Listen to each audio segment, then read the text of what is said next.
আসসালামু আলাইকুম, hey guys, it's me Shamim. Welcome back to my new video.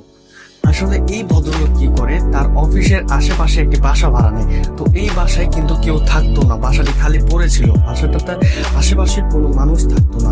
আর বাসার ভাড়ার অ্যামাউন্টটা ছিল খুব স্বল্প পরিমাণে। অনেকে আছে অল্প পরিমাণে টাকা দেখলে ওই বাসাটা কিন্তু তিনি ভাড়া নেবে। বাসা ভাড়া নিতে গিয়ে যখন দেখে যে এই বাসাটার ভাড়া খুব কম, তখন কিন্তু তারা কিছু না বুঝে বাসা ভাড়া নিয়ে নেয়। আর এই ব্যক্তিও কিছু না বুঝে না জেনে ওই বাসাটি ভাড়া নিয়ে নেয়। আর যখন তিনি তার মালপত্র ওই বাসার মধ্যে শিফট করে, তখন তিনি রেস্ট নিতেছিল সোফায়, সেই বাসায় বসে। তো হঠাৎ করে তিনি দেখতে পায় তার যে বাথরুমের গ্লাসটা আছে, ওই গ্লাসের ওই পারে কেউ একজন গ্লাসটা জোরে জোরে ধাক্কাচ্ছে। তিনি তো একদম ভয় পেয়ে যায়। তারপরে তিনি কি করে, মোবাইলের ক্যামেরাটা অন করে ওই ওই দরজার কাছে যায়। তো যখন তিনি দরজার কাছে গেল, তখন কি ঘটলো সেটা আপনারা নিজের চোখে দেখে।